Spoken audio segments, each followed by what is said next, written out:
every Monday to Friday. This is Peter Lewis's Money Talk. Money Talk. Good morning, this is Peter Lewis welcoming you to my podcast Money Talk for Thursday the 8th of February. Just 2 days left in the year of the rabbit. The year of the dragon arrives on Saturday, and this podcast is sponsored by Surfing Group, which is headquartered in Singapore and offers online financial services to 30 million customers across 10 countries.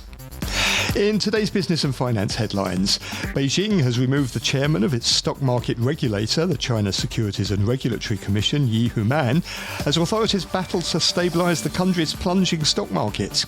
In a statement, the government said the party's top leadership body, the Central Committee, was appointing Wu Qing, a veteran banker, as CSRC party secretary and chairman to replace Mr. Yi. He's nicknamed the Broker Butcher for his crackdown on traders. Mr. Wu Qing was previously the acting vice mayor of China's major financial hub, Shanghai, and served nearly 2 years as chairman of the Shanghai Stock Exchange. China's Ministry of Commerce said it would encourage domestic electric vehicle companies to cooperate with foreign businesses as the country manages fallout from a trade dispute with the EU over the sector. The ministry said in a policy document on Wednesday that it will guide domestic EV companies to communicate and cooperate with foreign counterparts. The Bank of Thailand maintained its key interest rate steady at a decade high of 2.5% yesterday, as expected, extending its pause for the second straight meeting. The majority of the policymakers deemed the current decision appropriate to support long-term sustainable growth. And ahead of the meeting, Prime Minister Srettha Thavisin called for the central bank to lower rates, saying a cut of 25 basis points wouldn't stir inflation. Alibaba has pledged to step up share repurchases after revenue growth slowed more than analysts expected in the fourth quarter. Chinese tech group on Wednesday announced that sales for the 3-month period rose just 5% year-on-year to $36 billion. Net income dropped 77% as Alibaba wrote down the value of some businesses and the market value of its investment portfolio sank. Alibaba has also put on hold the planned listing of its logistics arm Caerus, citing market conditions, and the company said it would increase its share buyback program by $25 billion. On today's programme, I'm joined by Andrew Freris, the CEO of Ecognosis Advisory, and Sunil Kashyap, Director of Finmet. With a view from Taiwan is Feingold, Director of Research at Caerus Consulting in Taipei.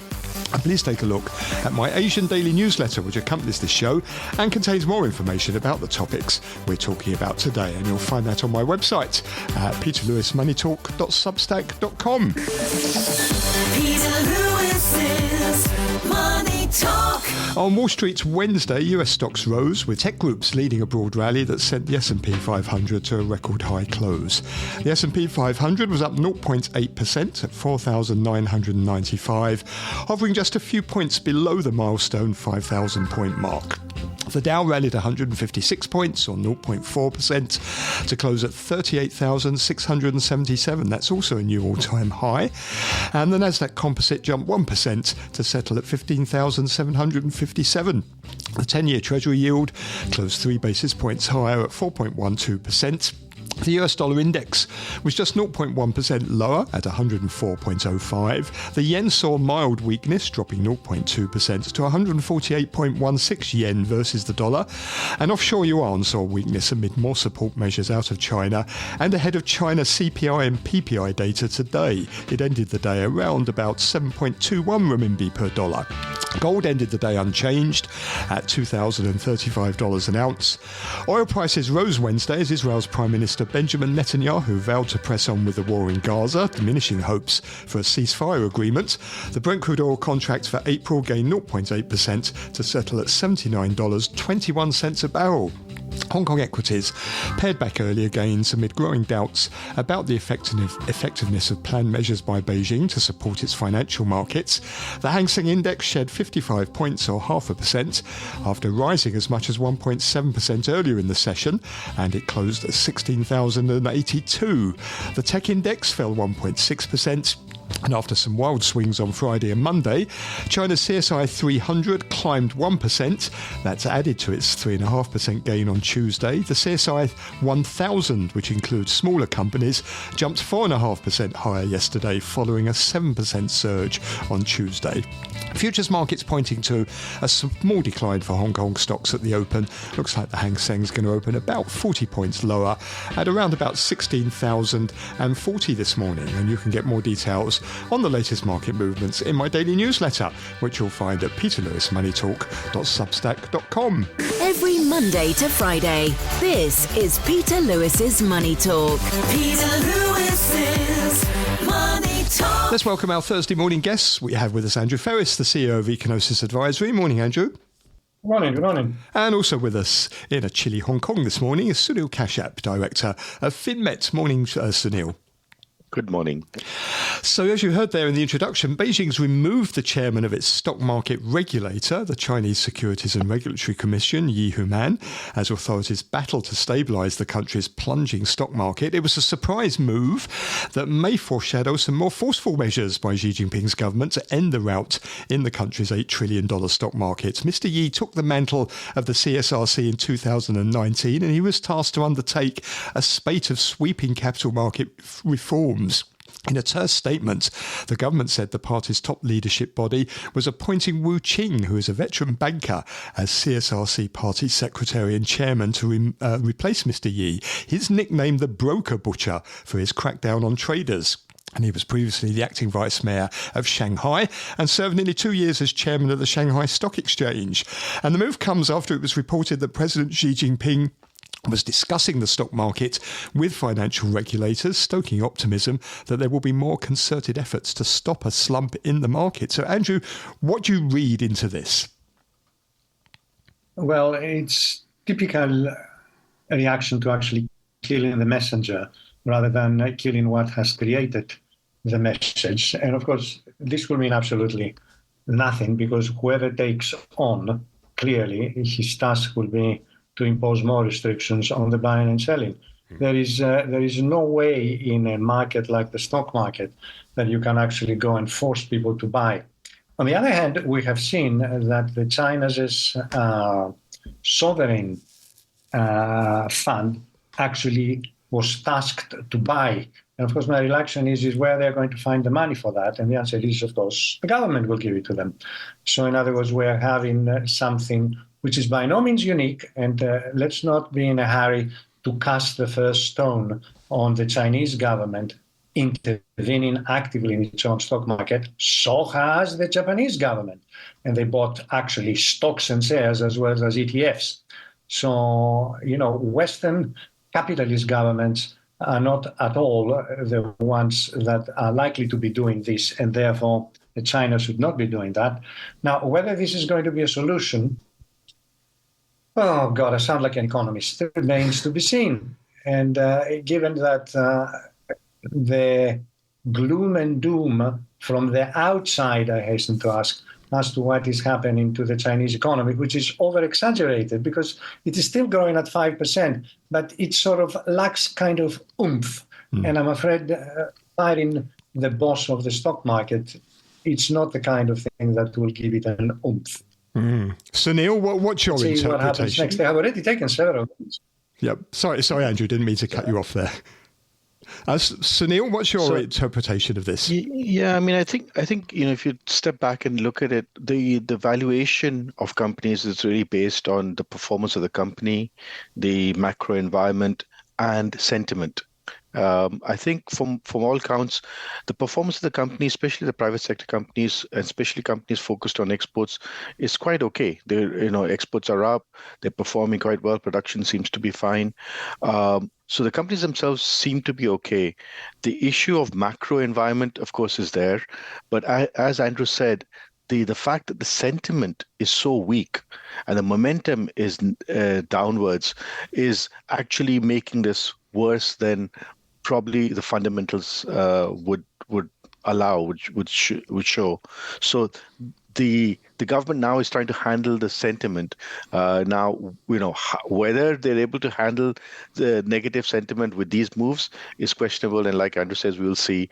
But the key is changing the sentiment and the momentum in the market, which given the last couple of days, momentum seems to have been on the upswing. I'm not sure about the sentiment, and let's see what the new regulator says and whether he's able to bring more confidence back into the market. I'm wondering, Andrew and Sunil, is this a situation where the regulator really needs to do anything? After all, the market's been going down, but it hasn't really been particularly disorderly. The market hasn't crashed. You can still trade in it. You can buy and sell if you want to. There is liquidity there. Yes, it's been going down consistently for a while now, but that's not really the regulator's fault, is it? It's done its job, which is to make sure there's an orderly market. For sure, it has to crack down on things that disadvantage certain types of investors, whether it be insider trading or other things. But this is not a particularly abnormal market, is it? Absolutely. And I will raise something which is by no means specific to China's reaction to the stock market, and that is the insistence of stopping shorting the market. Now, invariably, people forget, and if I was teaching accounting 101, I will fail them collectively, is that each time there is a seller, that wants to sell forward, there is always a buyer. So I don't know why we jump on the seller that is short selling and not on the buyer that allows this to happen. Mm-hmm. It is the naivete that comes to the specifics within market and what is considered to be speculation as opposed to healthy trading always leaves me absolutely astounded, because it's based on a fundamental misunderstanding called double entry bookkeeping. Mm. It's no Nobel Prize winning. Okay, so yes, I agree with you. A regulator right now should perhaps not interfere with double entry bookkeeping. It's as simple as that. I mean, Sunil, I've never really understood why regulators or markets get so hung up by short selling. I mean, if I believed that a stock is undervalued, it's my right to go in, surely, and buy it. And I've got to deliver cash to do that. If I don't have the cash, I can go and borrow it. Likewise, if I feel as a stock is overvalued, I'll sell it. I've got to deliver the stock. And if I don't have it, I'll borrow it. I don't really see what the difference is between the two scenarios. I think, as Andrew mentioned, it's not unusual for regulators or for the governments to come in. And the reason they come in is because sometimes sentiment gets ahead of fundamentals, right? And people become too bearish, to be too negative. They start having a doomsday kind of scenario. And so that's when the government needs to come in and say, look, hold on, let's take a pause. That's why you have triggers, for example, in the stock market. Sometimes who decides that? Who decides that market sentiment has got too bearish and things are going down too fast? And why don't governments get equally concerned then if things get too bullish and markets go soaring? Who's the decision maker here? Well, in the case of China, it's clearly coming government, right, and coming from Beijing, right, and they feel that the fundamentals don't justify the kind of valuations that are in the market, that they need to just halt this sort of wave of selling that's happening, and maybe then they take actions which will change the confidence. So it's more, I think their view is, let's pause this, try to break this kind of downward slide. Let's take some measures which change the sentiment, and then maybe we'll be fine. Now, it's questionable, but it's happened in the past. It's happened during the financial crisis. It happens when stock markets are selling. A stock is selling. The stock exchange would stop trading in a particular stock, and then normally when they start trading, it goes down, and suddenly there's a spike up again. So I think it's not unusual. Whether there is reason for the government, for the market to change sentiment is questionable, and we'll have to see what the government comes up with. So is the issue of having trigger points in the market? In other words, if it falls more than 5% within 10 minutes of trading. There is very good sound economic reasons behind that. It's called asymmetricity of information. In other words, it stops it whilst the specific information which is driving particular trades becomes quite well diffused. People understand why this is happening and therefore may very well change their mind. It's not a matter that I'll stop it.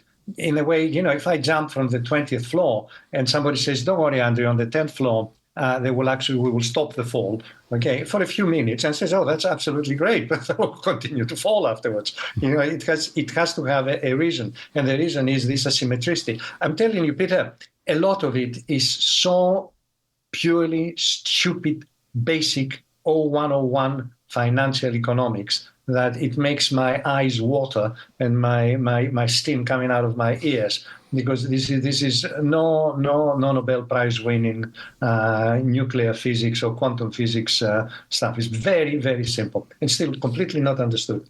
So is the CSRC now going to be judged, its efficiency and its the success and the effectiveness of the regulator? Is it now going to be judged on whether or not the market goes up?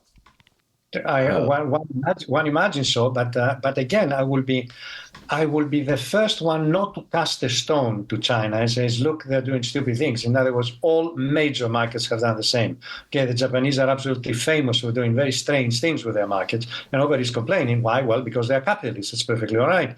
But because the Chinese Communist Party is not, in inverted commas, a capitalist party, perhaps they really don't understand the things that they're getting it all wrong. That's not it at all. It is simply that there are certain things that have been tried in the past and they just don't work. Just simple as that.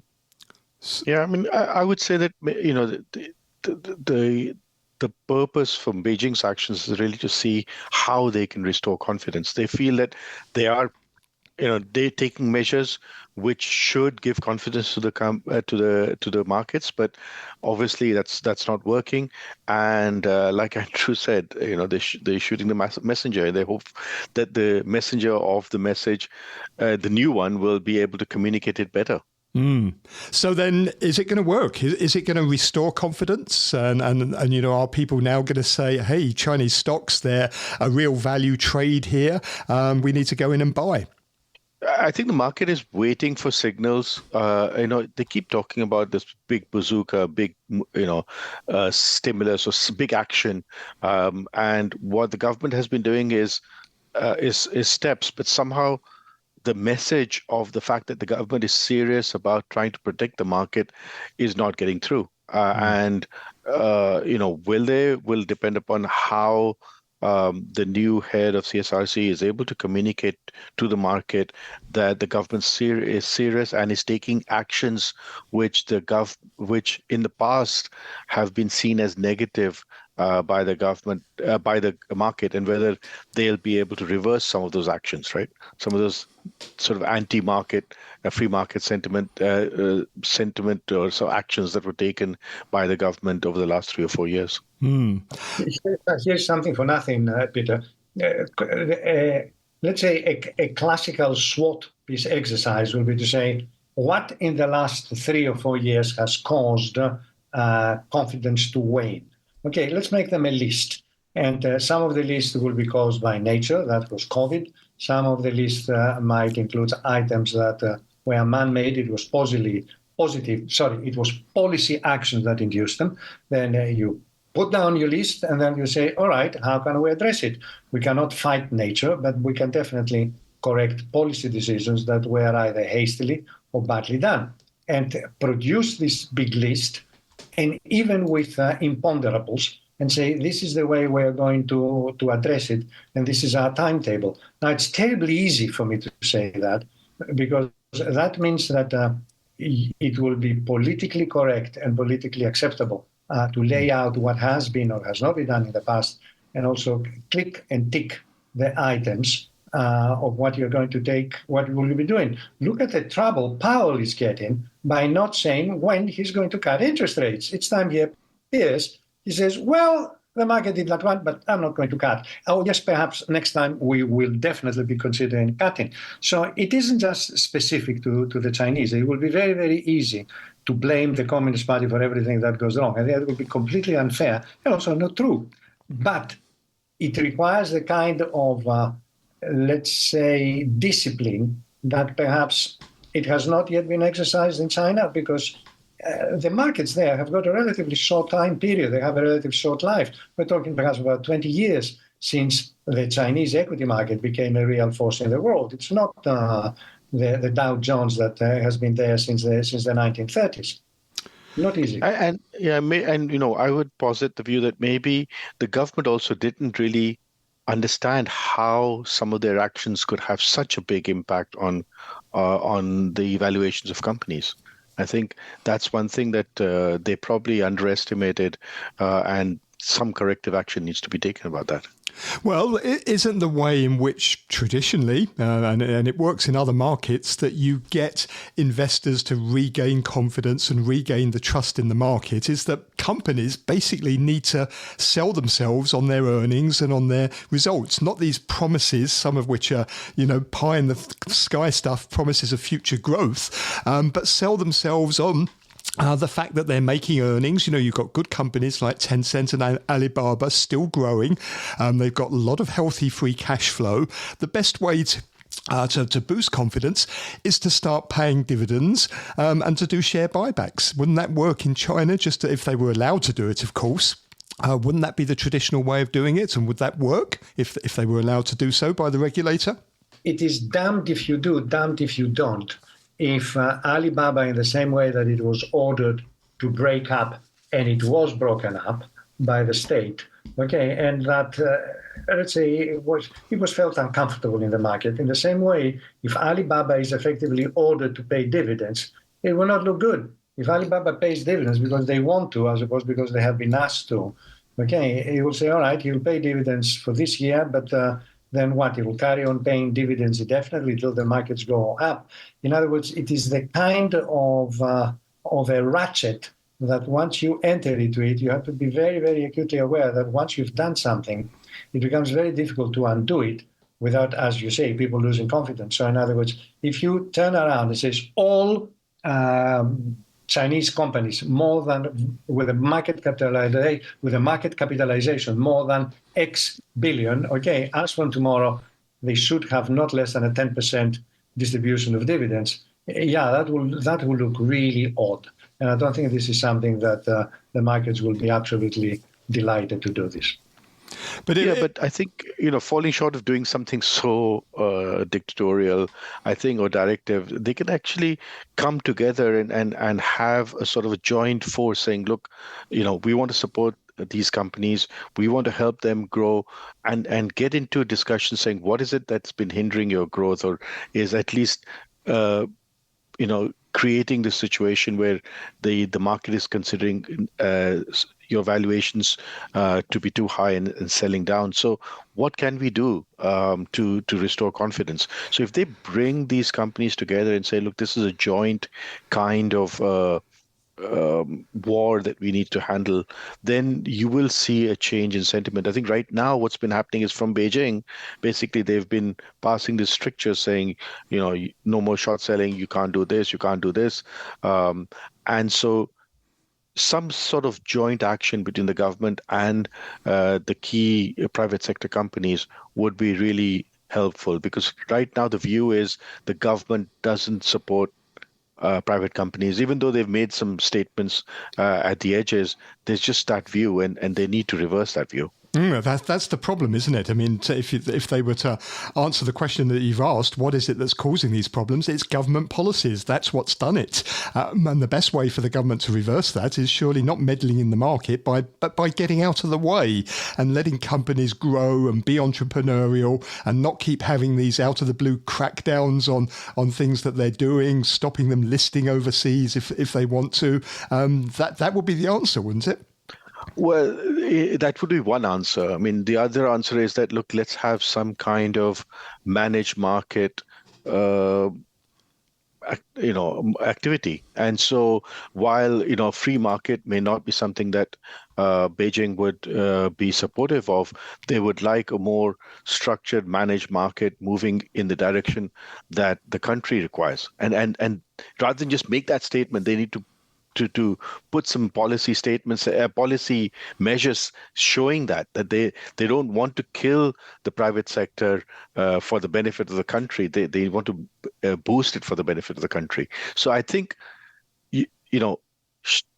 one answer is free markets and let the markets evolve, and the other answer is how do we manage and curate the market participants to help them grow again and build this confidence. So not a total hands-off kind of approach, which is what the party prefers. So I think that's where they need to find the right measures or right balance. Okay. Andrew, let me get your thoughts on the economy. We're in this strange period now where we're coming up to a holiday. We're not going to get any economic activity data in the month of February. So now people are going to turn their attention to the two sessions in March, which is where we'll get the government's forecasts about economic growth. It's almost like the Chinese New Year has come at a bad time, hasn't it? Because rather than giving a boost to the economy, because consumer sentiment is so bad, this might not work. Manufacturing is going to close down for a while. There's going to be a bit of a slump in activity, isn't there? So what is the outlook going to be going forward from here as we start a new Lunar New Year? I'll give you a slightly abstruse answer, but I'll come directly and give you a complete answer to that. I did my PhD on the Soviet Union, and I was something of an expert on the management of communist economies. This has nothing to do with China, because China never even approximated what was happening in the Soviet Union. But in general, when it came to statistical periods that would already have a kind of an effect, the Russian joke was seasonally adjusted. February was a cold month. February is the worst month in Russia. It's minus 3,000 degrees. What do you mean seasonally adjusted? You can adjust all you want during the season. You're still going to freeze. So seasonally adjusted February is always awkward, okay? Because then we get double figures in March. So you really don't know what happened to the hiccup in between, and that also changes the base effect. So it's a bit of a aberration that this happens, and therefore I don't keep my fingers crossed on saying, well, we're going to have two sessions at the end of February, and this is going to explain quite a lot of things. We will be well into March before we begin to get some idea of what's actually happening. But that's life. And we know also that February invariably has a base effect on all the numbers we have. If numbers were frozen, they were low, then next time they might be higher than they would have been had we not have had Chinese New Year. But of course, it's no good asking the Chinese to put the Chinese New Year at Christmas, because then we're going to have a Christmas effect. So we'll never finish. Otherwise, if you abolish the holiday altogether. No, I mean, so it was well known that these holidays are taking place. I don't think there's that much of an issue. I mean, one should keep in mind that growth is still 3 to 5%, right? So and in an economy where the population is not growing, so basically the per capita income is increasing.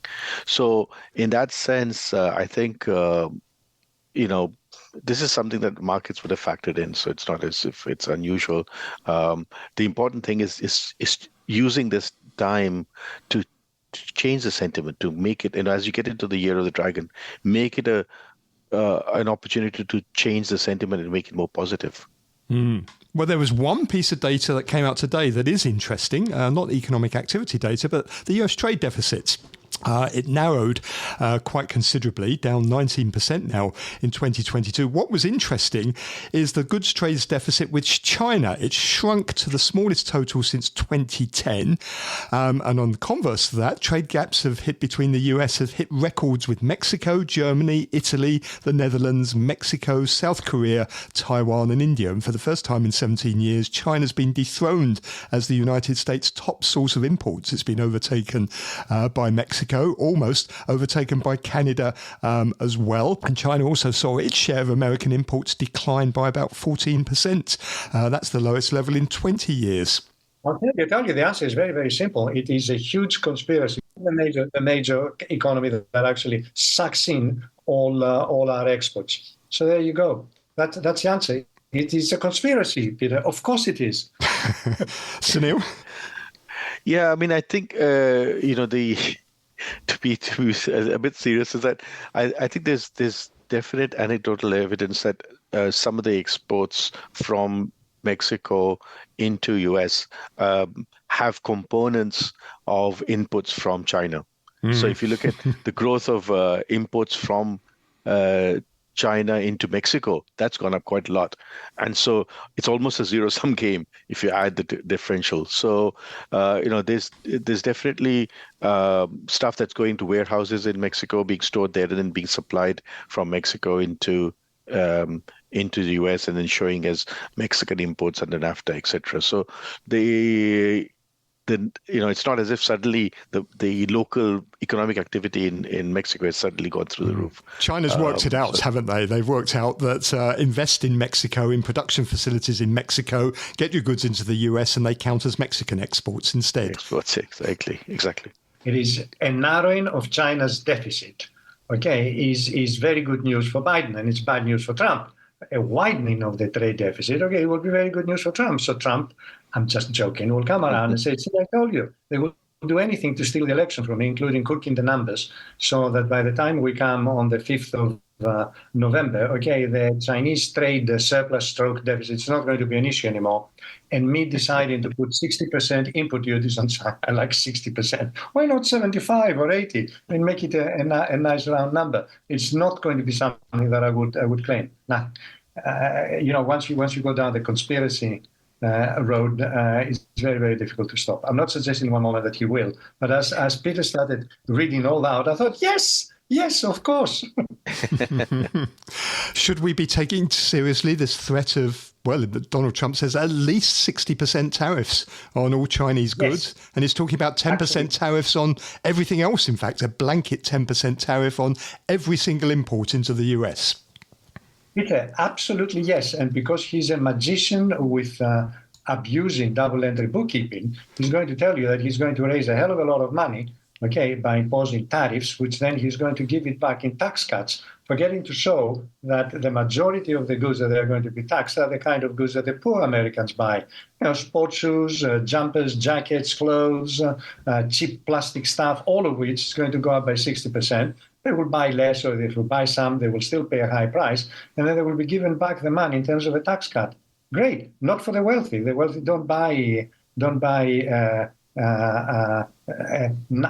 counterfeit Nike shoes or cheap sports shoes. They buy the actual stuff. So it really doesn't matter to them. Yeah, actually, I do believe that he actually means it. And I do believe that if he can get the Congress to pass it, he will do it, 100%. I'm worried about much worse things, actually. I mean, that's the least of my worry, but that's not.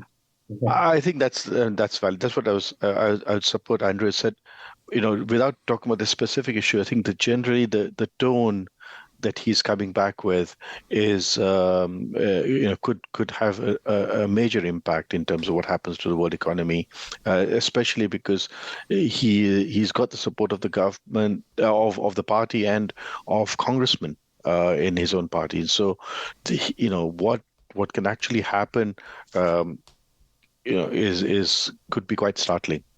It could also. I don't mind telling you, I'm already making a list of what to go short and what to go long. On Trump's presidency, and isn't it funny? He's already said he's going to get rid of Powell. Well, that's another thing, isn't it? Why? Because he doesn't cut interest rates. Incidentally, the Fed has an impeccable reputation of not cutting interest rates before an election or raising them after. In other words, the election periods and actions of Fed have got virtually a zero correlation. It's not true that the Fed favors one party or the other when it comes to that. So I think it was grossly unfair. Because it's not backed by a fact, but who cares about facts? The thing is that Powell doesn't do what Trump tells him to do. Do you want to give us a clue as to what's on your long and short list in the case of a Trump presidency? Yeah, absolutely. First, of course, it's going to devastate American exports of both electronics and, of course, telephones. And telephones being produced in China, being imported to the United States. So it's going to be all a big negative, for Apple and possibly Microsoft. Is going to be a big plus for anything that has to do with climate-related production. In other words, electric photovoltaic panels, wind turbines, all of which is not high in Trump's list. Okay, because he thinks that the climate issue is also a Chinese conspiracy, so he's not going to be particularly upset about that. But these are things that are going to be taxed quite heavily, and of course he might not just stop in the States, but the States is going to be the first one.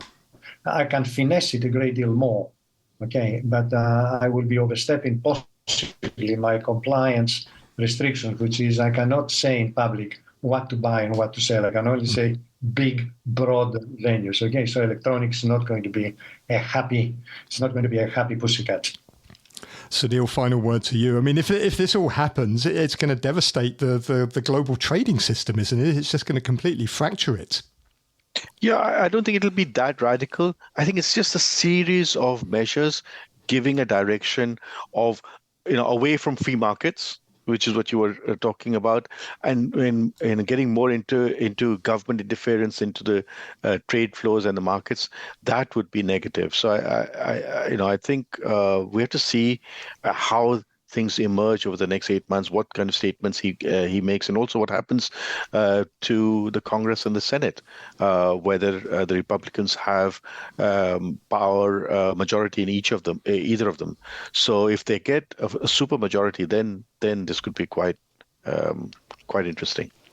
Well, thank you both very much for your thoughts this morning, and I wish you a very happy Year of the Dragon. You heard there Sunil Kashyap, who's Director of Finmet, and Andrew Freris, who is the CEO of Ecognosis Advisory. Peter Lewis's Money Talk. I'm joined now by Ross Feingold, who is Director of Research at Caerus Consulting over in Taiwan. Morning, Ross.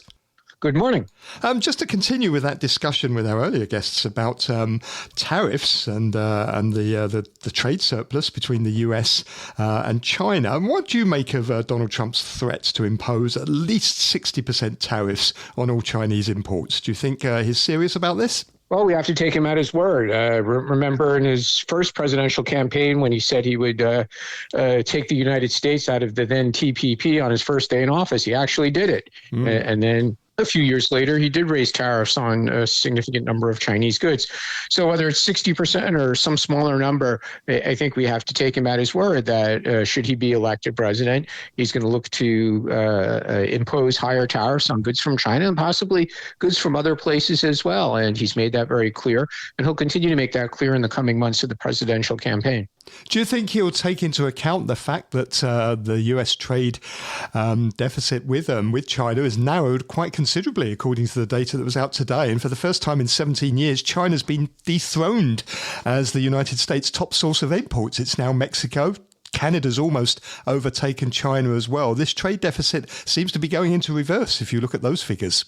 Well, I don't think it's Trump's style to give credit to someone else. So he's not going to give credit to the Biden administration for what that data reflected with Mexico's, the dollar value of Mexico's imports exceeding China's for the first time in about 2 decades. I think, again, we have to take him at his word that he's going to continue to say that trade with China is a problem, it's dangerous, causes U.S. job losses, et cetera, et cetera. We know the usual talking points. So I think he will still take very tough action on China, and he'll say, "I delivered on a campaign promise." But he's not going to be happy either, is he, about a surge in imports from Mexico? So presumably he might have to deliver on his promise to put 10% tariffs on Mexican imports. He might, and when someone explains to him that some of those factories in Mexico are owned by Chinese companies, it'll probably only spur him further, or make him more certain that the higher tariffs on Chinese goods and possibly Mexican goods are the path that he should go down.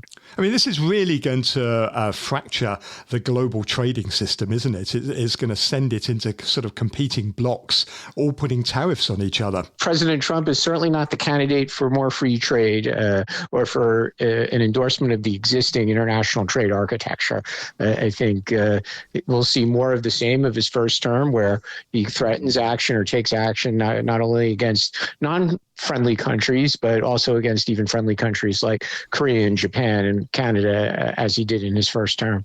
But where does the Republican Party fit into this? Because the Republican Party is historically and traditionally free trade. It doesn't like tariffs. It wants low taxes. That's always been the traditional view, the pro-trade, pro-business view of the Republican Party. It's completely at odds with what their own president is going to be saying. I think the Republican Party has shifted. Keep in mind, it's now the Trump party of Trump, the Trump party. On trade issues, they've definitely shifted from where they used to be. You're right. They used to be the party of free trade, lower tariffs, more trade deals, including free trade deals around the world. We just have to think back to the George W. Bush era. It's not that long ago that this was the prevailing view of the Republican Party, but it's moved in the interest of pursuing sort of the blue-collar vote that Trump has received in the so-called Rust Belt of the United States. And I think they're still pursuing that vote this year, not just for winning the White House, but also for winning both houses of Congress. And it's clear that's where the Republican Party is nowadays. So if you're looking for the party of free traders, it's not the Republican Party, and historically it wasn't the Democrat Party either. It's just not the flavor of the month anymore for U.S. trade policy. So if you do believe in free trade and no tariffs, then there isn't really a party for you anymore in America. My advice would be to move. Okay. Has Donald Trump said anything about Taiwan, what his approach is going to be to Taiwan if he wins the presidency? There's a lot of speculation on that here in Taipei. Again, I'll recycle the phrase I previously used, which is more of the same. But I think a lot of that will come not just from Trump personally, it'll come from his aides. So there are people who think that Trump will just treat Taiwan like a pawn and maybe sell it out to China in the interest of some grand trade agreement with China.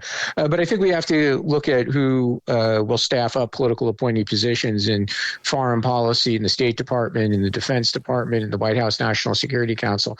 I think a second Trump administration is going to have a lot of very pro-Taiwan people and people who are going to look to punish China across the various policy areas, not just in trade, but over human rights issues, Hong Kong, Xinjiang, Tibet, religious freedom. And these people are going to be very, very pro-Taiwan. So although the government here will deny it, and I'm sure we'll talk about this in the coming months, I think the government here in Taiwan is definitely rooting for Trump Part 2. Really? Okay. So what's going to happen with Parliament? They've elected now a former presidential candidate from the KMT, haven't they, to be their speaker. What does that mean going forward? That's right. The new Parliament, or Legislative Yuan, as it's formally known, has a new speaker because the Kuomintang, or the Chinese Nationalist Party, they didn't win a majority, but they won the most seats, and this gave them the power to get their own guy elected as the speaker. So like in many parliaments, the speaker does have a certain amount of control over the agenda and what gets onto the floor for a vote. He actually is a former legislator. Decades ago, he did serve in the Legislative Yuan, so he has some experience, and he was briefly the mayor of Kaohsiung in 2019, but then he very quickly decided to run for president in the second half of 2019. He lost in January 2020, and then a few months later, he was recalled from office under Taiwan's recall procedure. He's perceived as being too accommodating to China. He visited Hong Kong in early 2019 when he was still mayor of Kaohsiung. He met with various officials, including Chinese officials, and that eventually came back to hurt him in the presidential election and the subsequent recall vote. But how he will approach the day-to-day business of Taiwan's legislature and the day-to-day making of laws and hearings and things like that, it's pretty much a mystery. We're going into the Lunar New Year holiday, so I think the excitement there will start after the Lunar New Year holiday. We'll see what kind of speaker Han Kuo-yu actually turns out to be. Is there things that the KMT and the DPP agree on and they could actually cooperate together on and work together on? Frankly, they agree a lot on Taiwan's nanny state. They agree a lot on, and we saw this in the presidential campaign over the course of 2023, they agree on a lot of subsidies. There's a huge amount or huge call for subsidies across various public policy areas. That includes childcare, elder care, after school babysitting for kids, housing, especially for young people, first-time home buyers. A lot of cross-party support here for all sorts of subsidies. So that probably gives an area where the parties could work together and pass some law and spend some more public money on things that are just popular with the voters and the public. And this was particularly popular with younger people, wasn't it, in Taiwan in the election, that they were really very concerned about low wages, low income, lack of housing, and so on. So these presumably are going to be popular measures for a significant part of the population. Sure, and again, it's an area where I think the parties agree. They hate to admit it because each party thinks it has a better plan for those things, and we saw that during the presidential election where the different candidates would issue different plans. But ultimately, it comes down to subsidies and throwing money at the problem rather than coming up with a long-term solution. So again, I think we'll see some of that. Where there might be some significant differences of opinion and where there's some concern will Han Kuo-yu and the Chinese Nationalist Party with their plurality, will they slow down the pace of arms purchases, typically from the United States? And that's really an issue of concern for those who care about national security type of issues here in Taiwan. So we'll have to see how that plays out. Is the fact that there's now a KMT speaker, is that going to reduce tensions, do you think, with China and cool things a little bit?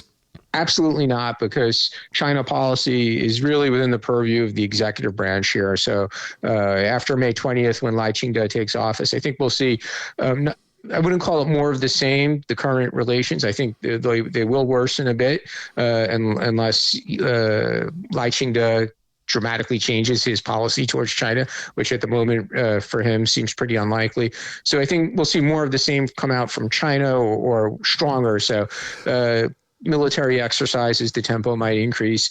There was a recent switch in relations from Nauru, so China might try to pick off Tuvalu in the Pacific Island countries, and then maybe pick off another country or two in the Caribbean. I think we're going to see more tension going forward. Has China commented yet on the results and the outcome of the election and the speaker election and what they expect to happen? Just rhetorical, the usual, Taiwan independence is a dead end, and kind of rhetorical warnings about other countries supporting Taiwan. Clearly, China did not like the congratulatory messages that some countries sent to Taiwan after the election. So China issued what's in diplomatic speak is called a démarche. They demanded that those embassies in Beijing come for a meeting where they got a talking to from China about interfering in internal Chinese affairs. So they didn't like other countries congratulating the people of Taiwan on successfully having a democratic election, or William Lai Ching-te's election as president. So I have to be a bit of a pessimist. I really don't see China softening its positions on Taiwan, and I think it's highly likely that they will harden further. Okay, Ross, thank you very much indeed. Thank you for your thoughts this morning. That's Ross Feingold, who's Director of Research at Caerus Consulting over in Taipei. You're listening to Peter Lewis's Money Talk. Money Talk. Thank you for listening to Money Talk this morning. Do please take a look at my newsletter at peterlewismoneytalk.substack.com for more information on developments during the Asian trading day. I'll be back tomorrow with the final Money Talk in the Year of the Rabbit. I'll be joined by Francis Lund, the CEO of GEO Securities, and Simon Kavanagh, partner at BDA Partners. And with a view from Australia is Toby Lawson, CEO at Staten Partners. Have a good day. Money Talk